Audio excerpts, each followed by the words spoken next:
¿Cuál es la historia de PPK desde que entró al Estado, allá por los años 70? Adelante.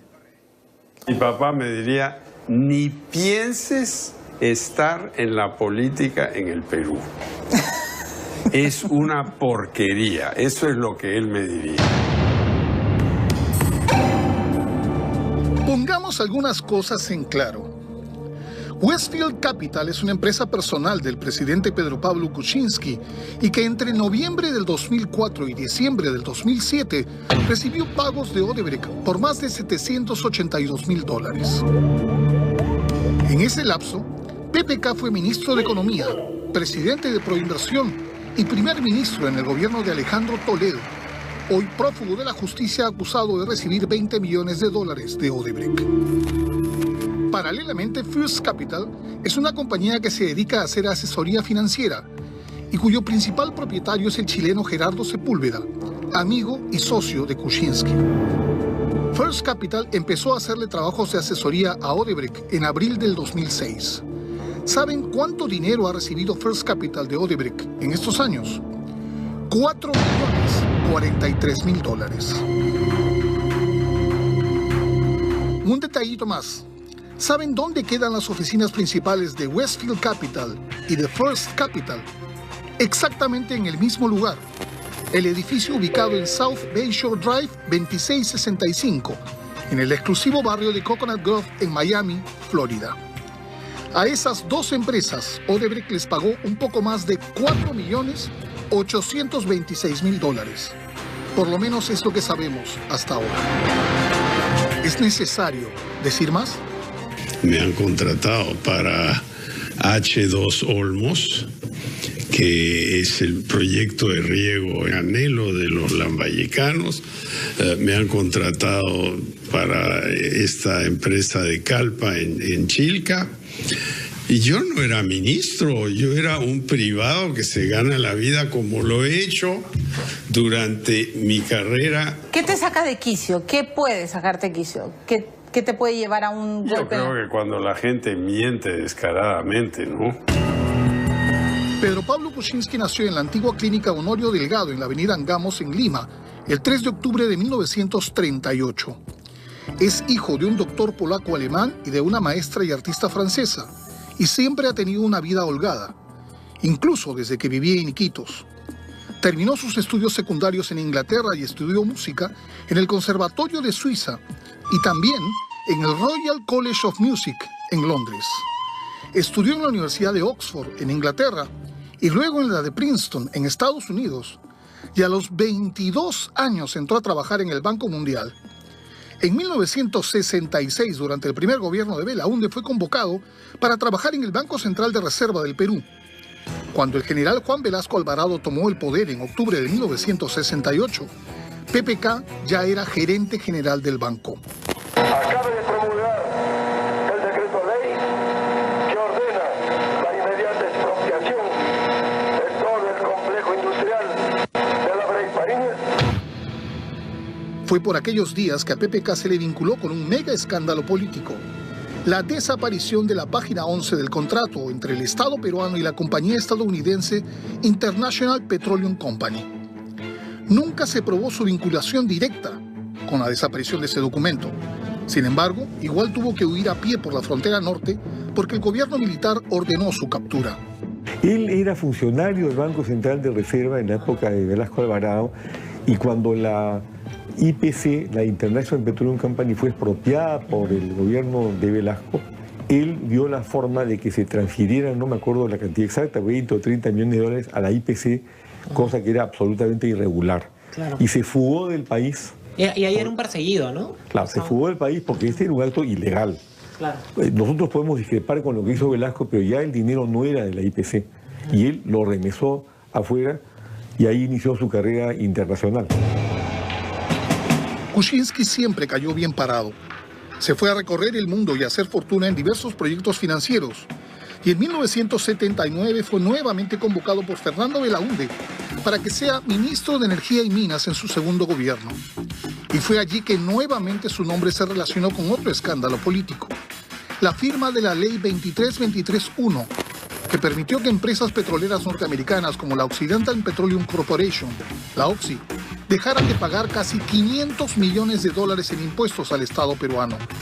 Se le llamó la Ley Kuczynski y fue derogada por el gobierno de Alan García en diciembre de 1985.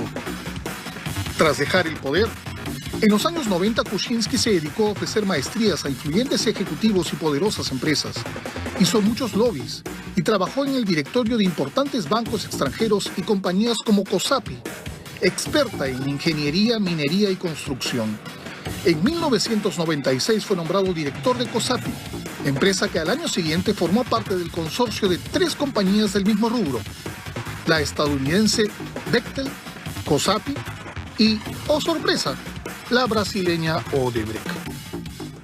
Los lobistas no tienen partido, o como un lobista jocosamente me comentó hace muchos años, son integrantes del partido gobiernista independiente. Lo que a mí me preocupa muchísimo es que, de acuerdo al artículo 113 de la Constitución, cabe la vacancia por permanente incapacidad moral. No solamente incapacidad moral, es permanente incapacidad moral. Claro. Ahora, no solamente es de ahora, sino ya es de todo su legajo. Él tiene un legajo que viene desde atrás. Una revista local lo mostró luego junto a la empresaria y banquera Susana de la Puente, quien según algunas versiones lo llevó a trabajar para la JP Morgan, una de las empresas financieras más importantes del mundo. Sus vínculos con el poder político los retomó en este siglo durante el gobierno de Alejandro Toledo. En febrero del 2004 fue nombrado ministro de Economía. Jura usted por Dios, por la patria, por los pobres del Perú, desempeñar conforme a la Constitución y las leyes el cargo de ministro de Estado en el despacho de Economía y Finanzas que le confío? Sí, juro.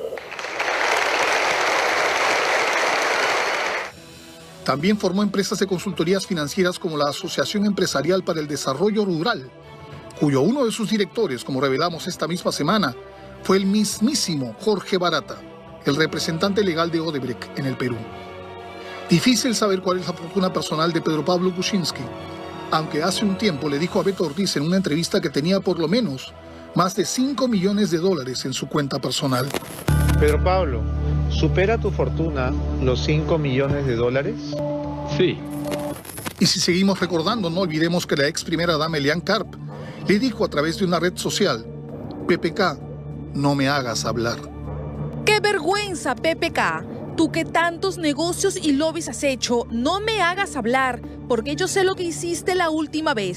En pocas palabras, en este momento, el aún presidente Pedro Pablo Kuczynski tiene mucho que explicarle al país. ¿Qué te saca de quicio? Cuando la gente miente descaradamente, ¿no? Bueno, nosotros también nos saca de quicio cuando los presidentes mienten descaradamente y parece que estamos ante otro caso. Hablábamos con Fernando Rospigliosi de que en algún momento compartieron gabinete. Fue ministro de Economía cuando tú, del Interior, ¿verdad? Sí. ¿Había manera de imaginar que íbamos a llegar a este escenario? No, bueno, por lo menos yo no me imaginé jamás. A mí me parecía una persona muy sensata, razonable y conocedora de los temas de economía.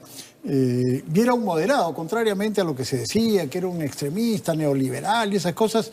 Era un hombre muy moderado, siempre trataba de conciliar y de llegar a acuerdos cuando habían discusiones sobre algún tema. Esa es la imagen que tengo yo del año 2001-2002, ¿no? Y estuviste en la campaña, Fernando. Estuve entre noviembre y febrero y me retiré a tiempo, ¿no? ¿Por qué? Porque había cosas que no me gustaban en la campaña, en fin. A saber. No, pues, o sea, yo estuve en la campaña y se establece una relación de confianza y yo no voy a hablar de lo que vi o no vi. Pero no me sentía cómodo ahí, ¿no? Ya no. Y salí. ¿Tú crees que Susana de la Puente sigue teniendo la influencia que tuvo antaño sobre PPK? Sí, claro, sí. ¿Dónde estará? ¿De cerca o de lejos? Son muy amigos, ella está en Londres, pues, de embajadora. Son muy amigos y en verdad que ella participó muy activamente en la campaña y apoyó incondicionalmente a PPK y trabajaba mucho, era un tractor ahí, empujando cuando incluso las cosas estaban a veces andando mal, ¿no? Bueno, sí, y finalmente, bueno, le dio ese puesto en Londres, ¿no? Claro. Enrique, regresemos a los escenarios que se nos vienen. Es decir, alguna gente pregunta en las redes, una vez que es vacado el presidente, se supone que para casos como este están los dos vicepresidentes, pero estamos ante un escenario en el cual Vizcarra tiene sus problemitas. Chinchero. Vaya problema, ¿no? Lo que le corresponde es asumir la presidencia. ¿Él puede negarse? ¿Él puede decir, no quiero? Mira, los cargos de presidente y vicepresidente, de acuerdo a la Constitución, son renunciables, ¿no es cierto? Y en el caso de la renuncia del presidente pasa por el Congreso. La renuncia de los vicepresidentes es motu propio exclusiva. A sola palabra. Así es. Y mira, la cantidad de vicepresidentes que durante esta etapa democrática han renunciado no son pocos, ¿eh? Recordemos el ejemplo más reciente, Fernando, cuando Alberto Fujimori se va y no vuelve nunca. ¿Por qué no asumen sus vicepresidentes? Porque no lo dejan. O sea, Márquez quiso asumir. Pero ni siquiera le abrieron la puerta al Palacio. No, pues la situación política era crítica. Quiero ser presidente, no. No, o sea, yo creo que es prácticamente imposible que Vizcarra... Y tú él había renunciado antes. Correcto. Había renunciado antes. Que Vizcarra o Arauz culminen el... No, que asuman pueden. Por un ratito. Que culminen el periodo presidencial el 28 de julio de 2021. O sea, por la situación política. Mira, este año y medio de Pedro Pablo Kuczynski, que tenía prestigio, que tenía la votación... Este año y medio que ha durado como 10 años. Mira, esto fue complicadísimo. Ahora, Vizcarra o Arauz, sin respaldo político, sin partido, con una mayoría congresal contraria y agresiva, imposible. O sea, el país no soportaría eso. Lo que podría ocurrir sería un acuerdo político entre el fujimorismo y el que asuma la presidencia Vizcarra, decirle ya, tú haces un gobierno de transición y convoca inmediatamente elecciones. Al estilo Paniagua. Estamos en diciembre. Podemos tener elecciones en abril o mayo, segunda vuelta en junio, 28 de julio, nuevo presidente. Ese sería el mejor escenario, ¿no es cierto? Y ahí quiero preguntarte, Enrique, ¿cuál es el rol del presidente del Congreso? Porque nuevamente, usando el ejemplo de la crisis del año 2000, a Marta Hillebrand le dicen renuncie porque a usted tampoco la queremos y ella dice no voy a renunciar, a mí me tendrán que votar y la votan. La Constitución se pone en la posibilidad de que se genere un vacío de poder. Y dice, si no hay los dos vicepresidentes, que es posible, asume el presidente del Congreso. Ahora, o sea, Galarreta sería presidente de la República. Si es que el fujimorismo quiere. Porque si al fujimorismo le interesa ganar las elecciones, no va a tener de presidente a Galarreta, pues. A ver, explícame por qué. ¿Por qué? Porque la campaña va a ser brutalmente y una ferocidad contra el fujimorismo, no le conviene. Es mejor poner un presidente más neutro, más manejable. ¿Un Paniagua? No, Paniagua no era manejable. No, pero no hay un Paniagua ahorita, una figura de consenso en el Congreso. ¿Quién sería? César Villanueva, por ejemplo, ¿no? Vitocho no creo, porque Vitocho, que es... Acción Popular va a jugar sus cartas. Está bien, claro. Pero Villanueva puede ser. Ya estamos eligiéndolo acá. O sea, llega el partido de Acuña a la presidencia. No, porque Villanueva pues está en el partido de Acuña como puede estar en cualquier partido. Es una buena persona. No, claro, tranquilo. pero es que en estas circunstancias a veces acaba siendo presidente accidental el que uno menos imagina. Paniagua nunca imaginó que iba a acabar sentado ahí. ¿Por qué lo pusieron a Paniagua?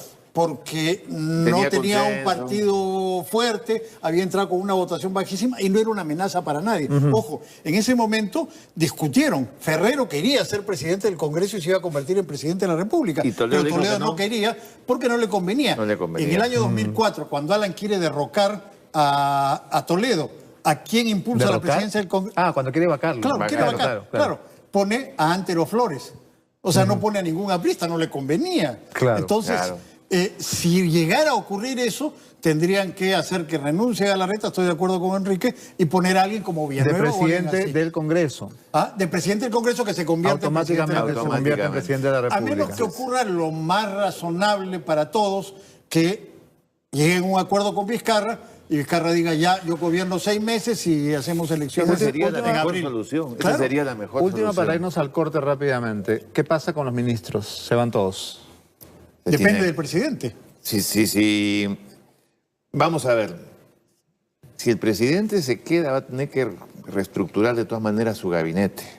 Pero Porque de pronto el de Agricultura está que cae. ¿No es cierto? Y hay otros que no dan mucho fuego. Pero sí, digamos, tienen que poner su cargo a disposición y esperar si el presidente transitorio los quiere o no. Claro. Así es. O sea que es una gran crisis. Es empezar todo de cero. Tiene que el presidente que entre difícilmente va a poder gobernar con este gabinete, pues, porque este gabinete de alguna manera no deja de tener una cierta corresponsabilidad en el plano político. Algunos más que otros, ¿no? No, pero es que la Constitución no hace diferencias, ¿no es cierto?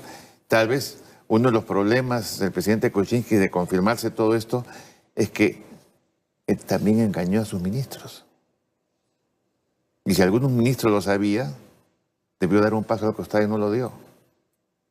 O sea que, y si algún fiscal lo sabía, debió investigarlo y no lo investigó. bueno, el Ministerio Público, y continuamos.